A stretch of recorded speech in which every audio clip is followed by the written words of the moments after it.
Hi, friends. Welcome to this week's um, Tuesday with the Heart Girls.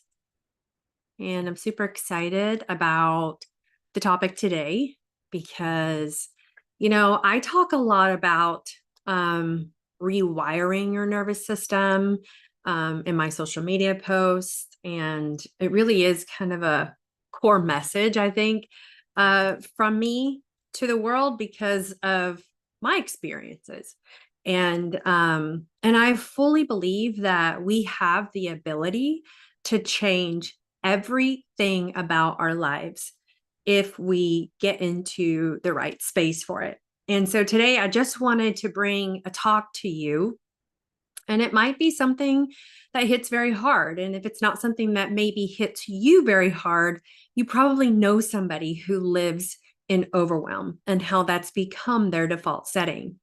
Today I want to break it down a little bit and also help you break free of the cycle and then learn to rewire for peace. So learn to step into that new frequency of peace and let it be truly authentic to you. And so you can every day wake up with a whole new understanding, a whole new perspective of how life can be for you and also for the people around you. Because I don't know if you know this, but our frequency sometimes sets other people's frequency.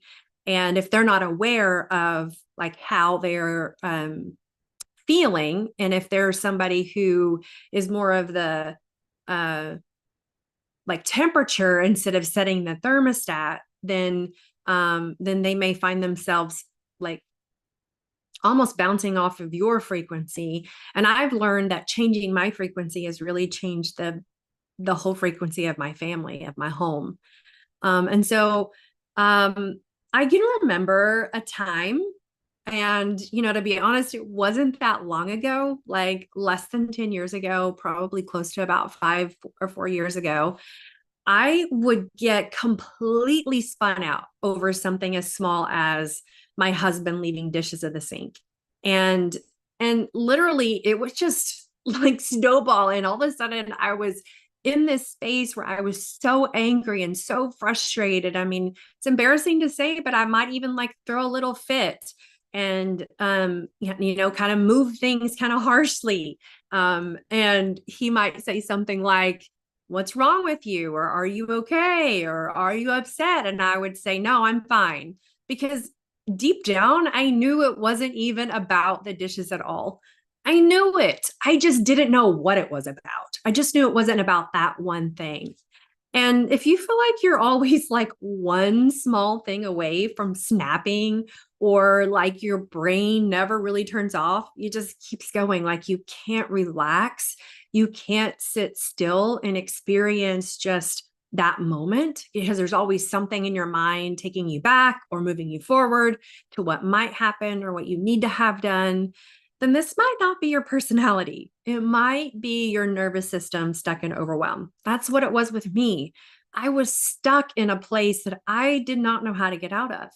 And it took me a while to fully understand how to get out of my stressful space of my nervous system. And along the journey, I learned a lot of things and I understood why I got stuck there. And so I want to help you out and help you understand more about who you are, because a lot of times we can just be stuck in a place and think it's just the way that we are. We don't understand that maybe life experiences put us in this place and there's a way to get out of it. You're not just in prison for the rest of your life in this place. So, what's really happening when you're always overwhelmed? You might think it's just your life, the experiences or the situations that you're in, but that might be partially true as far as it's triggering something deep within you. But the nervous system um, has different survival modes. And so you might be in fight, flight, freeze, and fawn. Those are the four different survival modes, but they're meant to be temporary. So fight, obviously, it's like very confrontational. Flight means that you want to leave, you want to run away, you want to get away from the confrontation. Freeze means that you just don't have the energy to do anything. And so you just stop, almost frozen in shock whenever something happens. And fawn, a lot of people don't understand this, but fawn is really a people pleasing. It's doing whatever is necessary for the situation for the other person or the people around you to be happy so that you don't create any conflict. And so you never are able to really be authentically you because fear of losing those relationships. And so when stress is constant, especially from childhood patterns, your body learns to stay in that mode. Mine did. Mine learned to fight. And that was my mode of survival. I got angry. I, pushed people like away and created a space where I would be left alone.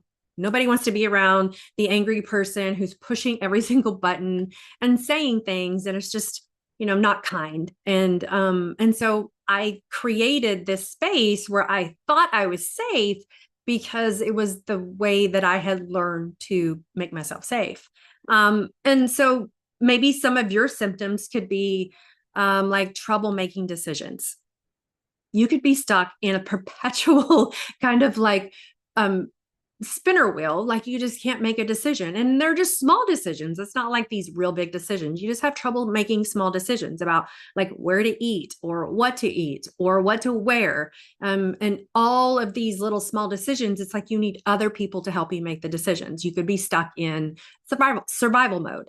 Also, if you're feeling tense, even when nothing is wrong, like your body is tensed up, or you just feel like an anxiety, or maybe your heart beat is a little bit faster. You don't have like a resting heartbeat. So you're feeling tense when nothing is truly wrong. Like there's not a reason for you to be like tense or stressed or like your heart rate to be up. Or maybe you're snapping or shutting down in relationships. Do you find that when you get to a certain place, or if someone brings up a certain thing, or it could just be period, like you're just kind of like going through the motion in relationships, or you're kind of like snappy or short with people in certain relationships, that could be that you're in survival mode. And another thing is that you're not being able to rest without feeling guilty. And I know that a lot of women find themselves here because there seems to be so many jobs that we take on as women. So maybe we are the nurturer at home. We can also be like the one who does the cooking and the shopping and the cleaning. And that's a big job. Like we act like that's not a big deal to do all the laundry, to do all the shopping, to do all the cooking, to do all the cleaning. That's a lot. And that's a job for some people. Some people, that's their paid job. And then a lot of women on top of that take care of the children, mostly by themselves. And then they also work at like a job that pays them money. And so sitting down to rest, oftentimes we feel so guilty about that. And so if that's something that you find yourself in, then you are likely stuck in survival mode.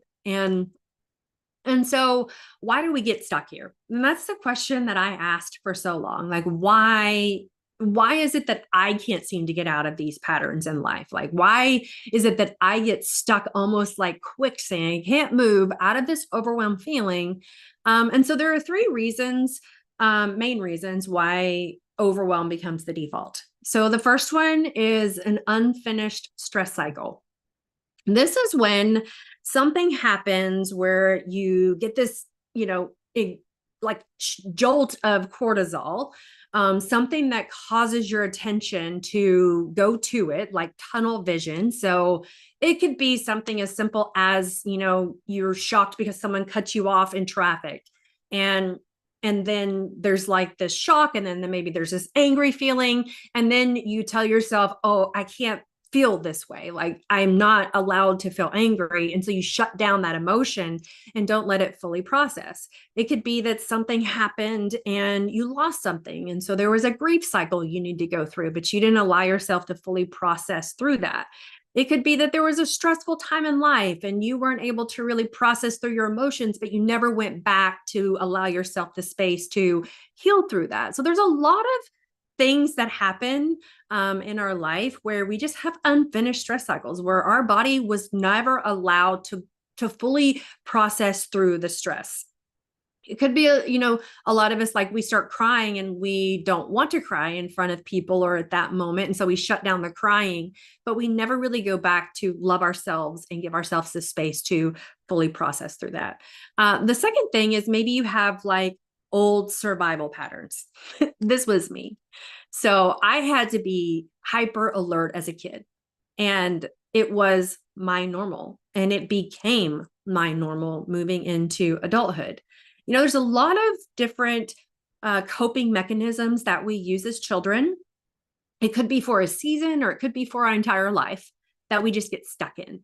And so for me, I needed to create a space of safety. And for me, that was staying hyper alert to make sure that I knew my surroundings, knew the people around me, could really have eyes in the back of my head, that I was never in a place or a situation where I could be more overtaken or a shock could happen. Like, I was hyper vigilant in every situation. And as I got older, we've talked about the reticular activating system. That's the part of your brain that's like a filter, and it really decides like what part of the present moment that you're taking in, because there are so many different, like 40 million bits of information that can be taken in at each second, but your brain can't process all of that. It can process like a percent of that, like 1% of that information. And so your brain, through this filter, decides what gets to come in. And because I had trained myself as a kid to be hyper vigilant, I was looking at all the nuanced details and missing out on a lot of great things like joy and relationship and connection, because my focus was always on all these nuanced details. And through the process of healing my nervous system, I don't have that same reticular activating system. I have cleaned my filter, and I'm able to see the things that I love and enjoy and that bring me joy, and that are information that I currently want in my present life, not whenever I was a 5 to 10-year-old child. And so that could be you. You could have old survival patterns where there's just a way that you've trained your nervous system to be. And then number 3, like not having a blueprint for safety. So if you've never experienced calm, then your nervous system, your body does not even know what that is.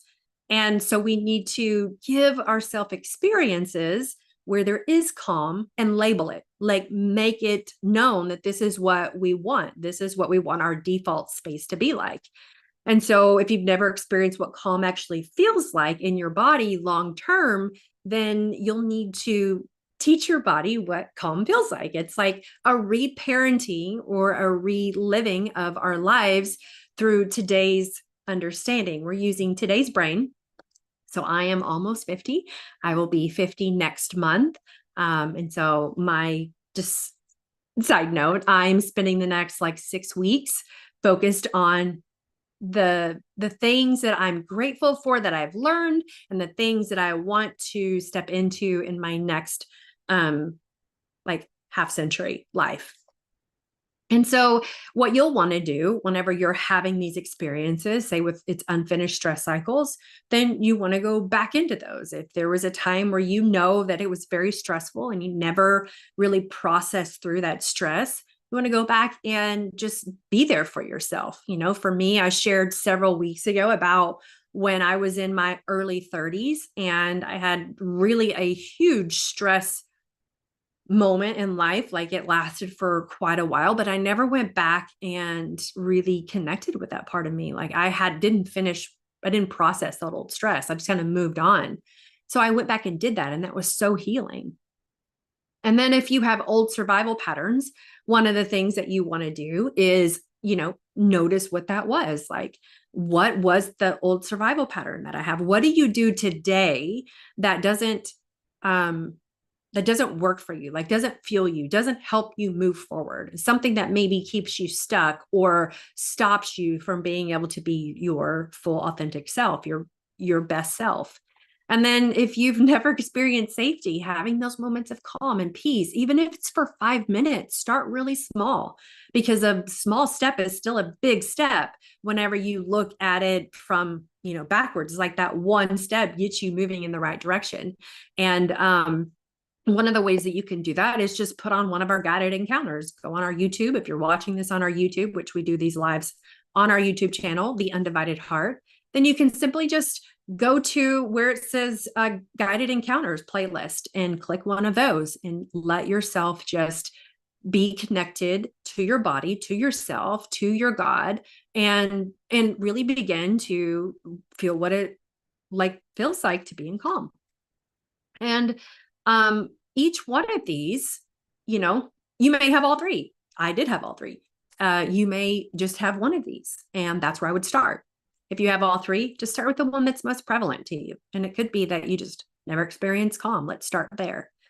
So how do you start rewiring for peace? There's a lot of different ways. We teach a 3-step daily practice. It's really simple. Because it's kind of easy to remember. So the first thing, you just want to notice it. You want to check in with your body and see, where is it in my body that I'm holding tension? So it could be that I feel it in my stomach, or I feel it in my shoulders, or, maybe intuitively, and sometimes I even just ask Holy Spirit, where is this in my body? And I listen for the answer, or I see if there's something that shows up. If you don't notice it in your body, maybe it's a thought that you keep having. So you notice the thought. Once you notice something, you have the ability to change it, to interrupt it, to really step into a different pattern. Because the reason why we do a lot of these things that we do, like having these patterns that go over and over and over again, and how we get stuck and overwhelmed, is because we just haven't noticed it. Most of our life, it's just on an autopilot. The brain is lazy. And so it will create patterns so that it doesn't have to think about things. Have you ever driven somewhere that you've driven many times and gotten there and thought, you know what? I didn't even think about where to go. You're just an autopilot. I used to drive from here to Tyler a lot. My children's dad lives in Tyler, and when we were exchanging kids, we would have to drive to the other person's house. And so I used to drive there a lot, like every 2 weeks. And there were times where I just didn't even think about like what highway I was on. I was just lost in the moment, thinking about something else, listening to a book, whatever it was, and got there and just didn't even know how I got there. And so once we begin to notice and take note of all of these things, then we can move on to number 2, and we can interrupt it. Another word for that is to shift it, to change it. So you can pause for 60 seconds just of grounding, like breathing. Just breathing in and out, noticing your breath is one of the easiest ways to get grounded back into the body. If you're not able to be like outside where you're grounding and releasing the positive ions into the earth, then what you'd want to do is just to take notice of your breath, the in and out. I like to also put my hand over my heart, just here in the center of my chest. And as I'm breathing, I'm noticing the breath both from my hand, it's feeling it a little bit because my body's moving, my chest is moving. And also just imagine seeing that like breath go all the way down into your diaphragm and all the way out. And that will ground you back into your body. And that's enough to shift and interrupt whatever's happening within you. And then the next thing is like, you just want to replace it or rewire. That's where we're going to put a new thing back where that old thing was. So if it's holding tension somewhere, like in my shoulders, and that's where I hold it. And if I notice my breath, I feel the tension. And what I'm going to do is I am going to like give my body permission to release the tension. And just as I'm breathing in and out, I'm just going to let that tension go. And I'm just going to do a little talk with myself. I'm going to let the tension go. And I just partner with all that God has for me, the blessings. And since I'm letting this tension go, I'm giving space for there to be peace, for there to be calm, for my shoulders to be blessed, for them to be able to stand up straight, hold them back, for them to release and receive whatever it is that I need. I think about, as I'm even doing this, I just think about like Jesus talked about the yoke that he has for us. It's not hard. And so I just released that heavy yoke that I've been carrying, that baggage. And I received the ease, I received the peace, I received the calm. And just doing something like that. So you bring a truth or an image that signals safety. Could be Jesus holding you, memory of a loved one, a peaceful scene in nature, whatever it is in that moment. If it's for me, like I noticed like there's anxiety, and maybe I don't notice where it is in my body, but I'm just partnering like with this anxiety I'm feeling. And so I will notice it and then pause for the 60 seconds of grounding, and I will take some deep breaths in, and I'll release whatever that tension is, whatever that thing is, and I will let whatever it needs to come up come up. So if there is, for me, something that's very calming is the ocean. So imagine myself standing in the sand, hearing the ocean, waves just to and fro. And then as they're coming in and going back out, I'm just sensing like the anxiety dissipating and that peace coming in, just rolling over me, calming me fully, like feeling that total consummation, like just being consumed by peace and love. And then I can just feel like the presence of God in that moment. I can feel like just that presence of love all over me. And then immediately the anxiety is gone. It's just soaked up in the love and it's just gone. And it's not about forcing it. Do you see, like, as I'm even talking about it, it's just like it's coming naturally with whatever's coming up within me, that I'm just dealing with it. Like if it's anxiety because I've got something I've got to do and I've got a deadline, then I just talk to myself and talk to that anxiety. And I let myself know that there's only so much time in the day. And when I am in a place of peace, I can get more done. And so I'm going to partner with the peace and I'm going to let the anxiety go. So whatever's coming up, I just deal with it in that moment. I don't force it. I'm just parenting it. Think about if you had a young child that came to you and was telling you the thing that you're feeling. What would you say to them? How would you connect with them? Would you force them to feel calm? Would you force them to feel safe? No, you would just do whatever it was in that moment that you felt intuitively inside. You would tell them something that would be probably straight wisdom. And so then just do that for yourself. If you have trouble doing that, then you can check out one of our guided encounters, which will help you begin to get in touch with that part of you inside that's feeling just overwhelmed and full of just whatever it is. Like if it's anger, rage, it could be sadness, it could be grief. There's just be so many things that you could be feeling inside that you don't know how to name, and that's okay. I didn't either. When I started this process, I had no idea what the emotions were. I just was like, I'm feeling or I'm feeling mad. And those were pretty much the basic things that I knew. And so as I have gotten in tune with my emotions, and they're no longer like enemies, they're friends that just give me information, then I'm able to step into a new understanding and a conversation with myself that I couldn't before. So like I said, if you need help, get help. There's nothing wrong with it. And if you feel like you can lead yourself through that, then definitely do. So just thinking about like, for me, I was tired of feeling like my body was running the show instead of my heart. And that's exactly why I help women in our Stress Less, Live More program, is because I know what it feels like to feel totally out of control and trying to manage symptoms and things that are going on without having any of the information and failing all the time. Like have a good day and then have a bunch of bad days. So, we have a very unique approach where we, connect your heart and you back together. And so we call those heart transformation sessions. We also have coaching sessions where we help really you dig into what it is that's creating the issues in the first place. Like it's whatever it is that you have coming up, that we help you find the root of that, so that when you go into your heart transformation session, it's very fruitful and you know exactly what it is that your heart is saying and needs to hear back.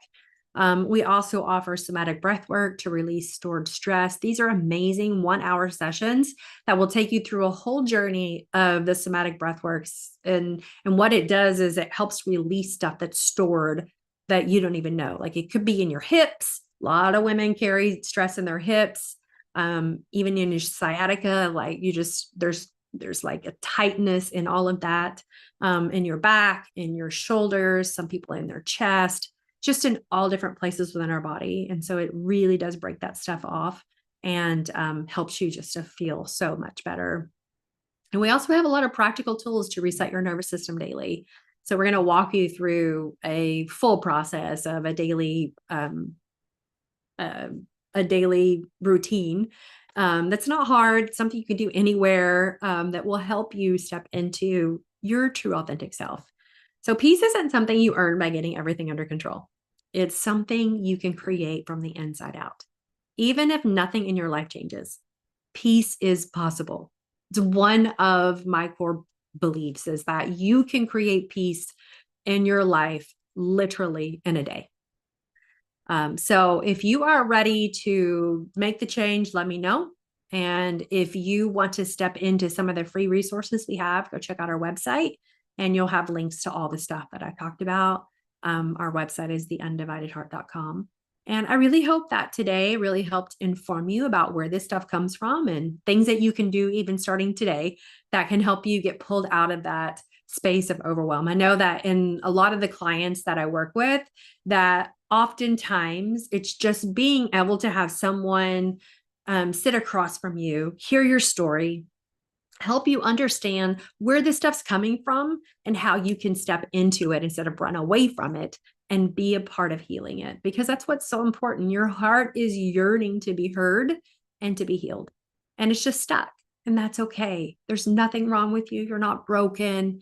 You are exactly where you are because of the experience that you've had. So let's help you have some new experiences, create some new situations and spots in your life where you could really walk with wholeness and be a beacon of hope for those around you as well. I love you so much. I hope that you have a fantastic week, and I will see you again next week here on Tuesday.